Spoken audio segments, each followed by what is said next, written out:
spent months coming up with Ultra MAGA, which Joe Biden started using, but immediately the Republican Party just borrowed and started selling merch. And, Donald Trump likes the idea of being Ultra MAGA. I am selling merch, and I think it's the best political slogan since Make America Great Again. In fact, it might even be better. So order your Ultra MAGA shirt from my online store at OneFace.com. Click the link in the description below. And like all the designs, it's available in t-shirt, long sleeve, and a hoodie, and a whole bunch of different colors as well. So head on over to OneFace.com or click the link in the description below and check it out. I will tell you is the president's phrase, and the president it's made the comments himself just last week, as you know. The Ultra MAGA plan. So great, and I agree.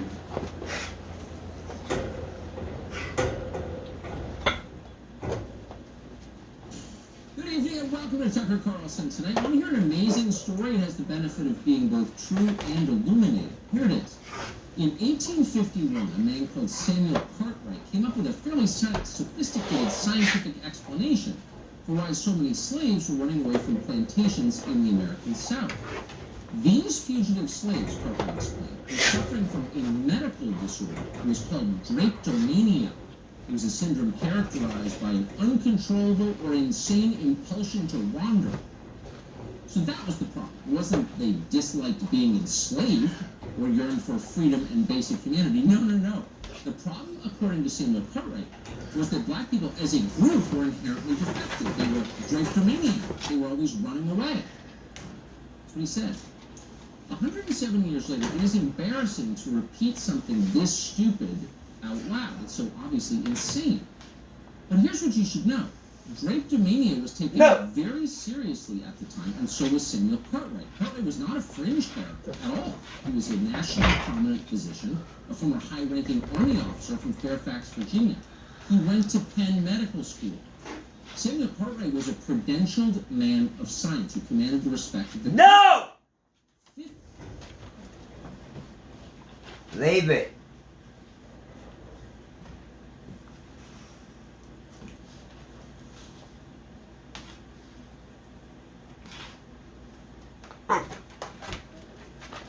Leave it!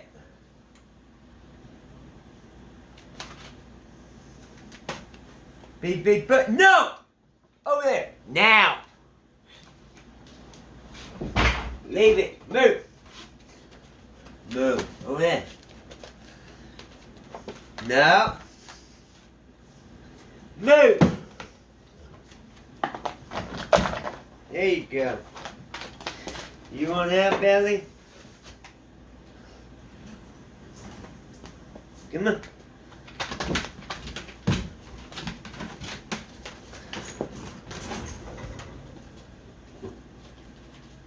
Go lay down. Go lay down now. Go lay down.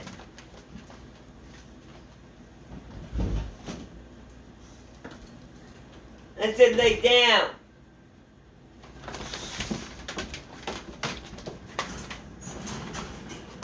Stay, Belly. Come on, Two-Face.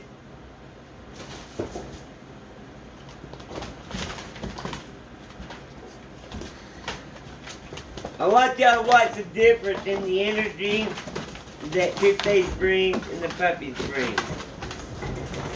It's gonna be totally different.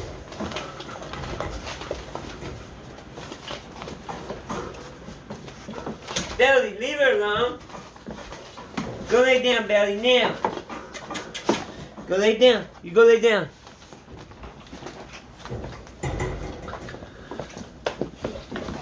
Good girl, Two-Face.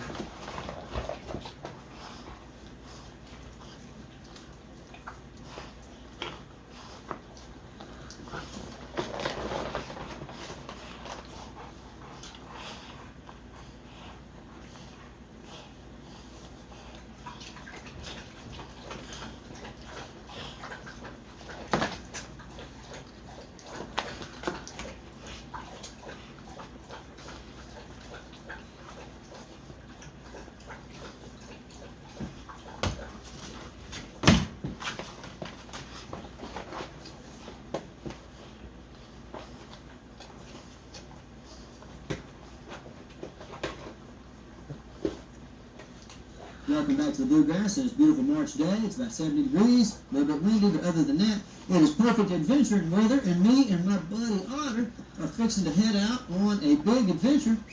Come on, Otter. But before we go, we have to review our formal schoolwork, right? And, for those of you who are familiar with my channel, you know my formal schoolwork's pretty simple. We teach a very basic vocabulary, easy. Come, let's go, hop, easy, wait, and stay. And we expect that vocabulary to be able to be implemented in a wide range of environments, right? And so we start off that training, easy, on our Exercise and Small Challenges course. Now, basically what I'm doing here is a concept called priming the pump. Before I head out on a big adventure where the dog's not going to be on the leash, easy, and there's going to be a lot of distractions, I like to get in a little bit of review so the dog, catalogs the relationship between having fun and having to do some stuff that's not that much fun, right? Now, this dog has walked this course, who knows how many hundreds of times since he's been here, okay? And so for me to come out here and say, hey, let's walk this course one more time, he's like, well, that's pretty boring. Okay, but the reality is that life is pretty boring before most all of the fun stuff. And so I have to get the dogs used to doing boring stuff before they expect to do the fun stuff, right? Okay, easy. Now, back up here, and we'll show them what I'm talking about. Like, let's say, for example, up. Otter likes to ride in the boat, okay? And you probably like to ride in the boat. But before you get in the boat, a lot of boring stuff has to happen, right? We got to get the boat in the truck, you got to drive over to the boat dock, we got to get the boat unloaded. And while all that's going on, of course, the dog's pretty bored, right? Well, in real life, if a dog gets bored and starts misbehaving, guess what happens? He gets left behind on those boating trips, okay? And so I can't tell him that with words. If I could just tell him, look, dude, if you don't act right in your adventure, you're going to get left at home, he'd say, oh, okay, so I'll act right, I promise. Right? But since I can't tell him, I have to show him, right? And over time, they'll develop impulse control. And here's another thing that they'll develop. They'll develop the ability to wait patiently when they're faced with something that they're not sure how to do. A big problem when you're adventuring with dogs is sometimes they'll get ahead of themselves and think they can do things, a little bit better than they can. So you see how he gets in the boat, and he's really good at getting in the boat. But back up a little bit, Cameron. He struggles somewhat with getting in the forward. Come on. So I come over here. Now, he likes to ride on the, come on, he likes to ride on the four-wheeler. He really likes to ride on the side-by-side a lot more. These English Chubbies, they're so fancy. They want the fancy ride. All right, come on. So I'm going to ask him to come over here and get on the four-wheeler. Come on. Oh, my gosh. And he says, well, what about the boat? Because the four-wheeler's kind of hard for me. And I said, well, if you come over here and make it, Billy! I'll come help. You know? And that's a really important concept with the dog. No. You have to develop within the dog kind of these expectations that Two-Face! some boring stuff before they get to do the fun stuff. Enough! And then when they're faced with a problem, not to rush through it or avoid it, but face the problem Leave it. and just ask for a little bit of help. If they can just stop and ask for a little bit of help, and you can come over, you get them in the truck, you get them in the boat, you get them out of the boat, you get them on the forward, and you guys can go to having fun, right? And so that's why I reviewed. I didn't want to have to review getting in the boat once we got over to the boat, to the river. I didn't want to have to review getting on the four-wheeler once we got over to the farm. I'm like, dude, okay, let's just cover this. He's like, okay, so I'm good with the boat, but I need a little help on the four-wheeler. All right, I got you. And so as long as this dog and I know what to expect from each other, we're going to have an awesome adventure. And that, guys, is how I go out and I have such a successful, time with these dogs off the leash. Because they're not, I'm not going out and making them learn. I'm going out and showing them that if they'll hang around with me and they'll do their part, I'll do my part, and we'll all have a good time. All right, well, that's my pro tip of the day.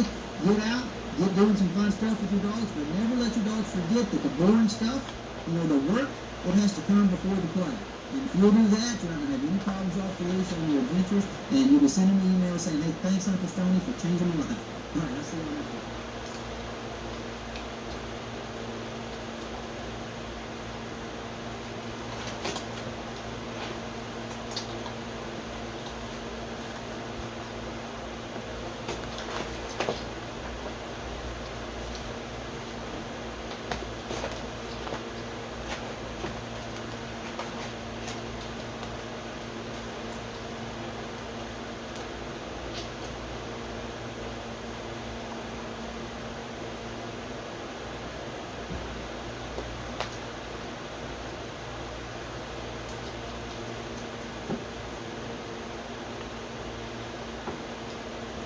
let's take a look at where you should be after a couple of months of using this system. You started off, guys, I want you to think about this. You started off as a little puppy that wouldn't potty outside and didn't know anything and started following your hand. And next thing you know, a couple of months have flown by and you have a dog that should be coming when you call it, being still when you tell it, and having good manners. Alright, so what we're going to do in this video is take a look at the basic vocabulary that you're going to be using and some of the exercises that you're going to be using to maintain that vocabulary.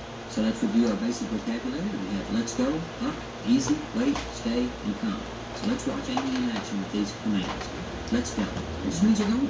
Now up, good dog. A little jump, little hop. Little jump, little hop. Now it's a crowded environment. We're going to say easy. We're going to set the emotional tone, guys. Small challenges is when you really learn to become an emotional leader. Now she comes out of that easy portion and go hop, hop, hop, hop. Negotiate that obstacle with style, with a lot of energy, with a lot of vigor. Hop, hop, hop, hop. But coming up, guys, she's going to go from that excited stage to calm her down. Say easy.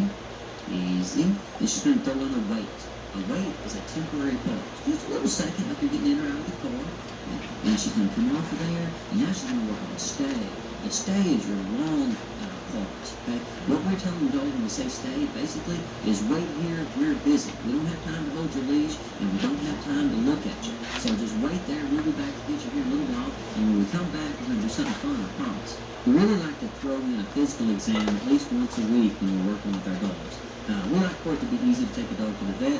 When your dog's easy to take to the vet, you get a lot better service, guys. And you gotta remember, vets are people too, right? And I can promise you, because I got a lot of friends that are vets, if your dog will let them look in their mouth and look in their ears and feel their body and won't protest, won't give them a hard time, you're going to get a whole lot better service while you're at the vet. So spend a few minutes a week making sure your dog's prepared to go to the vet and be friendly and stand there and get examined. Once you've got your basic vocabulary lined out, guys, then everything else is just a matter of practicing and gradually raising the distraction level of the environment where you're placing the dog. So what we've done here is we're walking two dogs, So if you have a partner in your neighborhood, a buddy, somebody else with a dog, take your puppy out and walk with them. And really, make sure that your puppy can maintain his impulse control, can maintain his attention span under distraction. So it's great to go walking and make sure the dogs are polite while you're walking, and be sure to throw in some stays. Just some simple stop and sit stays. Now, don't worry too much at this age if your dog stays in posture or not. I never worry about that too much. In the beginnings, I'm only worried about coming and being still and having good manners. And so, if the dog stays in posture for a little while, but then decides to change its posture, like right here, Zuri laid down, okay, no big deal. I don't care. We just want the dog to stay. Once we get the dog staying well, then we start adding levels of distraction. Like right here, I've got a child riding a tricycle on it. Now a lot of times dogs like kids, and for sure these herding dogs, they like to chase anything with wheels, right? So this is really hard on these dogs. And I'm proud of them. I'm proud of them for showing me that they have the attention span, the impulse control, and the handler sensitivity to pay attention under that level of distraction. Now each day, you just go try to find a couple of extra kids or a couple of louder kids and increase the distraction level. So make incremental progress. Now one of the things that'll get you guys is but that doesn't mean everybody in the neighborhood's a good knowledge dog trainer. So one of the things you should practice every day is having people come up to your dog and give your dog false information. So in this case, I've got a little child here, and he's coming up, and he's getting the dog really excited, which from the dog's perspective means, hey, jump up and play with me. But what we're doing is we're convincing the dog that this is really a game that's being played, and the way to win the game is to ignore the child and remain well-mannered and keep our feet on the floor regardless of what the child's doing.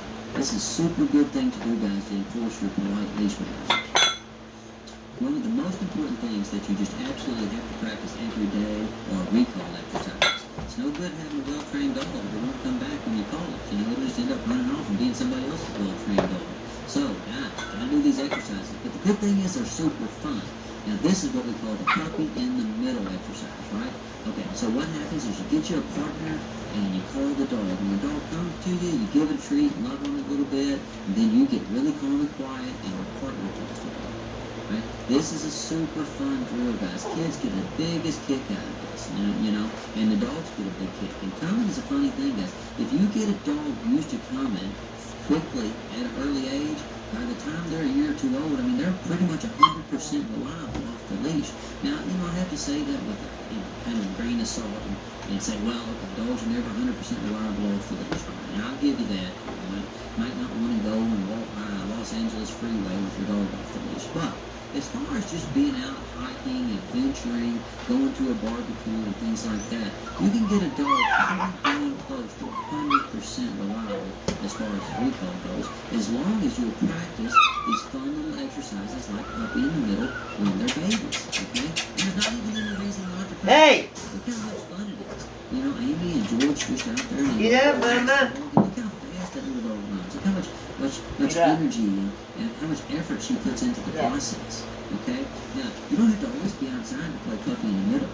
You can do it from two recliners sitting in your living room. You can do it from the basement of your house to the upstairs of your house. You can do it across your backyard.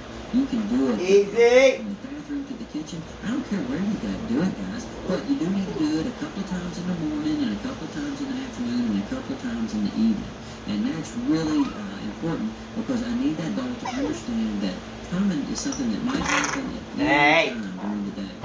You got to be really careful when you do a recall exercise. It's not only do it after work, because then that's when a dog thinks they have to come, right? So you just want to kind of throw them in just here and there, and never too many. Do 3 to 5 repetitions, but do, as many sessions as you can per day, as long as they're separated by a couple of hours. My second favorite recall drill is what we call hide and seek. Now, I like to start off Come. with 2 people, Come. but you can do it by yourself. You just have to be a little Yeah. more creative. In this instance, Come. what I do is I have one person restrain the dog, and I have another Yeah. person run and hide Come. the dog. Now, at first, it's very important that Come, you Juju. get the best of your ability or your dog will never forget you. Come, puppies. Okay, so like Come. everything else, guys, we're building Come. incremental Yeah. progress. Each day, you Come. Just Hey. better. Just Come. pretend you're playing with the dog. Come. So Come. first you hide where they can see Come. you, then you hide where they can barely see you, Yeah. then you really, go to a lot of effort. You can hide up in a tree if you want to and they'll find you. Now, what Amy's doing there is she's Come. restraining the dog a Come. little bit, and Yes. restraining the dog, that makes them shy. Yes, here. Because, Come. hey, George, Yes. I want to chase George, I want to chase Come. George, I want to chase Yes. George. Where did George go? Come. Where George is. Yes. So Zuri's going to run over Come. there and she's going to try to find him. And Yeah. when she finds him, not only does she get the satisfaction of finding him, he's going to make over and love her. Come. He's probably going Come. to retreat and roll the ball. Come. So there's all kinds of stuff in here. Come. Find me and I'll rub him. You find me and you get the Yes. satisfaction of Come. this. Find me Yes. and you get a treat. Find me and you get a ball. We're trying to go. Come. a bunch of stuff up and Come, down. puppies. And the more fun that you make it, the more that dog Hey. will try to find you. Okay? And I tell you what. Watch. This creates What? a dog that's always Yes. keeping an eye on you. This is one of my What? go-to Yes. exercises for people that are going to be out and about. What? with the dog on the leash, because instead of you having to look for the dog Yeah. all the time, the dog gets in the habit of looking at you just Yeah. to make sure you're not running off and trying to hide. That's a Yeah. really a super fun game, and I recommend you play it at least once a day. Yes. Yes. Yes. Hey. Hey. Hey, what? Welcome back to Blue Yeah. Grass on this super hot August day. Oh man, it is so hot. All that done. These dogs are pretty wore out, and one of my clients ended up deciding it was a little too hot to make it out. So we got a few minutes, and I thought this would be a perfect chance to answer a question that we get all the time. Now everybody watches my videos and they see me, here at my killer environment. They also see us down at the river or the lake or uptown doing stuff, and we just are constantly bombarded with the same question, which is, hey Stoney, how do I get my dog to be trustworthy in a high distraction environment? Okay, and I know that. Why do you go to training class, right? You go to training class so that you can get your